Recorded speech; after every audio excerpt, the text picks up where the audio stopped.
Bel, professora de História. E aqui no explicador virtual agora, a gente vai ver sobre a Era Napoleônica.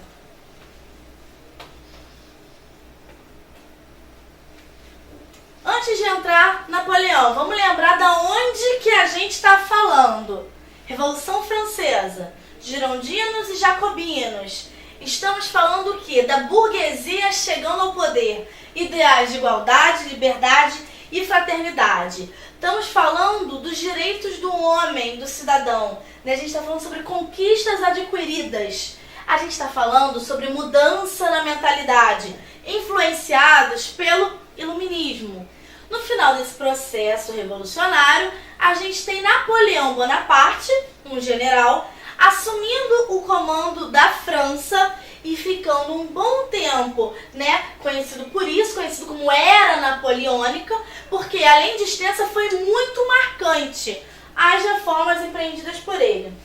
Então, em 1799, lembrando, a Revolução Francesa inicia em 1789. Então, 10 anos depois da Revolução ter iniciado, Napoleão chegou ao poder por meio de um golpe de Estado.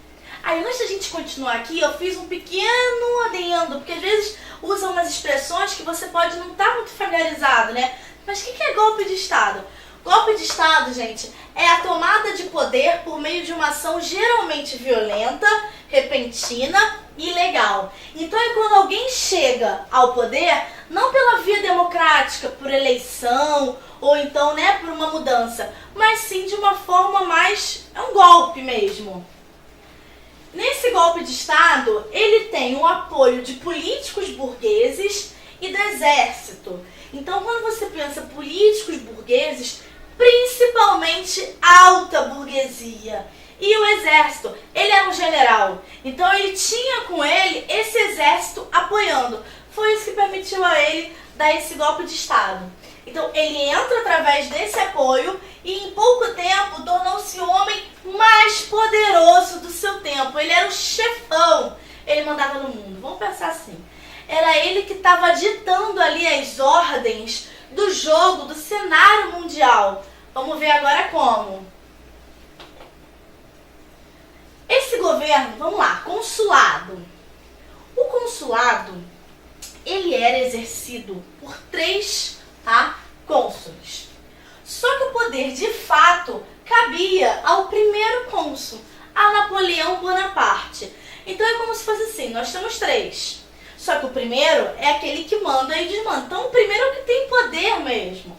Por exemplo, nessa nova Constituição que entrou pelo consulado, teve a manutenção do regime republicano, mas com enormes poderes ao Napoleão, que tinha autoridade para propor leis, declarar guerra, firmar a paz. Ele tinha algumas outras prerrogativas, mas principalmente aqui eu botei declarar guerra e propor paz, porque o governo do Napoleão é um governo altamente envolvido com a questão militar, com a questão de expandir, com mesmo essas jornadas militares que ele empreendia. E ele tendo esse poder de propor guerra, firmar acordos de paz, você está mostrando como que está na mão dele essa centralização dos rumos militares da França. O Napoleão, vamos lá, enquanto líder no consulado, ele prende adversários, ele institui a censura. Então, quando ele institui a censura, os jornais só conseguem publicar o que o governo permitia. Então, começa uma forma de exaltação mesmo da figura do Bonaparte. Porque você tem uma censura. Você não pode publicar o que ele não quer. Você só publica o que ele acha bacana. Uma das formas que ele tem de autopromoção mesmo foi a construção do Arco do Triunfo. Isso daqui é um dos pontos turísticos mais visitados até hoje na França, porque está representando esse momento do governo de Napoleão Bonaparte, que é uma figura histórica ainda muito lembrada. Esse Arco do Triunfo fica em Paris e essa construção começou em 1806. Nele está gravado os nomes de 128 batalhões e 558 generais. representa a glória de Napoleão Bonaparte à frente do Império Francês. Então você pensa, só pelo nome, é o Arco do Triunfo. Triunfo de quem? De Napoleão Bonaparte. E aí você vai e escreve o nome de vários generais. Ali está mostrando essa questão da França militarizada. Uma França que está formando o seu Império Francês, que está tentando se expandir. Então você vê que começou com a Revolução Francesa com o ideal de igualdade, de liberdade, de vamos acabar com os privilégios, e foi tomando ao longo do processo rumos totalmente diferentes, principalmente pelo governo do Napoleão Bonaparte. Na questão da economia, tá? O governo de Bonaparte fez uma série de medidas que melhoraram a economia francesa, né? Eles estavam favorecendo os camponeses, favorecendo os trabalhadores urbanos e favorecendo a burguesia. Então você vê que assim, ao mesmo tempo que é um governo que entra com apoio da burguesia, da parte alta da burguesia, faz medidas que depois vai favorecer a base mesmo, né? Os trabalhadores urbanos, aos camponeses. Ele confirmou e legalizou a distribuição de terra realizada durante o período da Revolução Francesa.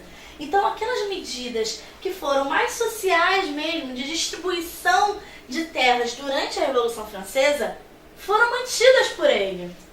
Ele também constrói estradas e pontes. Gente, isso significa, por um lado, criação de empregos, porque para construir você precisa empregar. Por outro lado, você está aumentando a circulação dentro do país. Isso favorece a indústria. Por quê? Porque você tem como escoar seus produtos. Isso favorece o desenvolvimento mesmo da sociedade de vários pontos. E ele cria também o Banco da França. Esse banco controla a emissão de papel, evita a inflação e empresta dinheiro à indústria e comércio. Então, gente, tudo isso aqui, olha, todo esse cenário faz o quê? Acelera o processo de industrialização e aumenta a oferta de alimentos e empregos.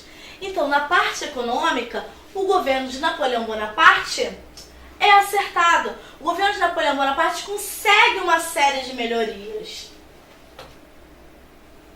Na questão da educação e direito. Primeiro, o desenvolvimento da educação.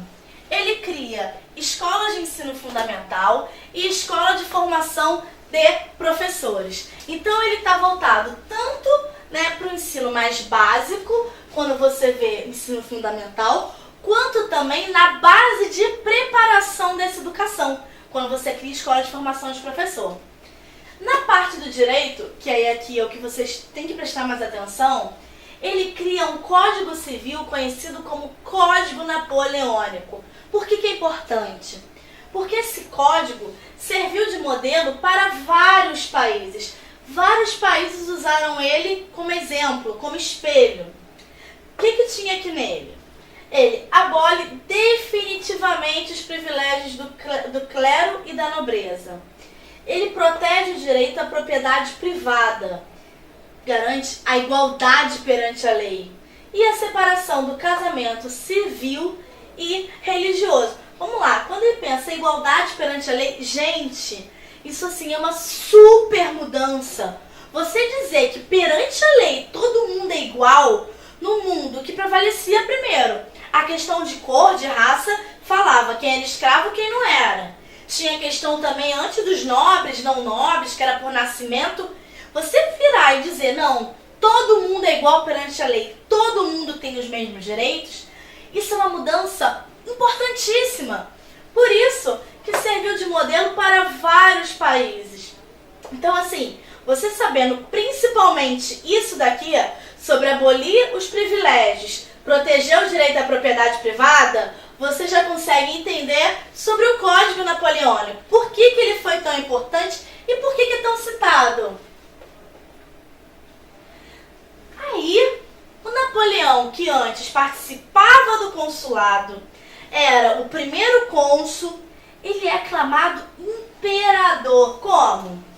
Em 1802 tem o plebiscito. Gente, plebiscito é como se fosse uma consulta popular. é quando você pega algum assunto de interesse do Estado e pede para a população que seja votado sobre os rumos daquilo, né, se querem ou não. Nesse plebiscito, o Bonaparte vira cônsul vitalício. O que é vitalício? Pela vida inteira. Então ele ganha ali o poder de ser para sempre cônsul. Em 1804 tem um novo plebiscito, ou seja, uma nova consulta popular. E aí, a partir desse plebiscito, que Bonaparte vira imperador dos franceses. Ele sai, acaba o consulado e dá lugar ao império. Gente, vai pensando aqui, ó, na linha. Revolução Francesa, e aí tem um golpe de Estado, Bonaparte chega ao poder, tem o governo do consulado, onde são 3 cônsules, ele é o cônsul mais importante. Depois tem o plebiscito e ele vira cônsul para sempre, cônsul vitalício. Depois de um novo plebiscito, ele é imperador. Então ele não entrou de forma popular, ele entrou por um golpe de Estado. Mas aqui em 1804 é um plebiscito e ele consegue. Ele é coroado imperador. Então o governo que se intitulava antes consulado vira império, tendo como figura Napoleão Bonaparte. Esse daqui é o famoso Bonaparte. Aqui não está aparecendo, mas sempre é retratado como uma figura baixinha, meio gordinho, meio careca.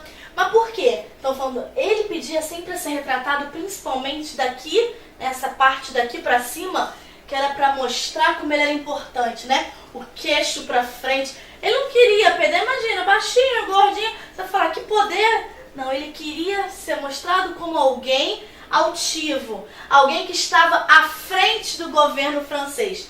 Então quase sempre é essa a representação dele, sempre com trajes militares, né? Lembrando que ele é um general e é assim que ele gostaria de ser lembrado.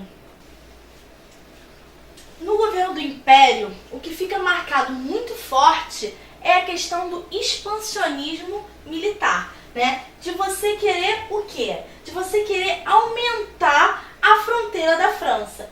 E aí o principal duelo ali foi França e Inglaterra. A Inglaterra sempre vai aparecer como rival de quem está conseguindo aumentar a sua economia. Por quê? Inglaterra foi a primeira a fazer a Revolução Industrial, então ela tem uma produção muito grande e precisa ter para quem vender. Quando você consegue, começa a ver outras potências surgindo, né? Outros países ficando com a sua economia melhor, e a gente já viu aqui que o governo de Napoleão Bonaparte, a economia foi positiva, ela começa a estremecer. Junto com isso tem o quê? Nessa questão do expansionismo, Napoleão começa a anexar terras, o que significa que os seus produtos têm para onde expandir, tem mais mercado consumidor. Isso é uma questão muito básica, uma questão assim, muito pensada pela Inglaterra e por esses países que querem expandir a sua economia. Se você vende, se você produz, você quer vender. Se você tem que vender para alguém, para algum outro país. Se você começa a anexar terra ao Império Francês, significava que aquelas terras, aqueles países que antes comercializavam com a Inglaterra, agora vão comercializar com a França. Por um lado, a Inglaterra deixa de ganhar, né, perde. Por outro lado, a França ganha. E esse ganho significa investir mais na sua economia, investir mais no seu parque industrial e cada vez mais oferecer perigo para a Inglaterra. Então, aqui, essa questão do expansionismo militar fica marcado muito esse duelo, né? Essa coisa entre França e Inglaterra por disputa para parar o expansionismo e pela questão também do mercado consumidor. Então a gente vai ficando por aqui. No próximo vídeo aula a gente continua a ver sobre o governo de Napoleão. Tchau!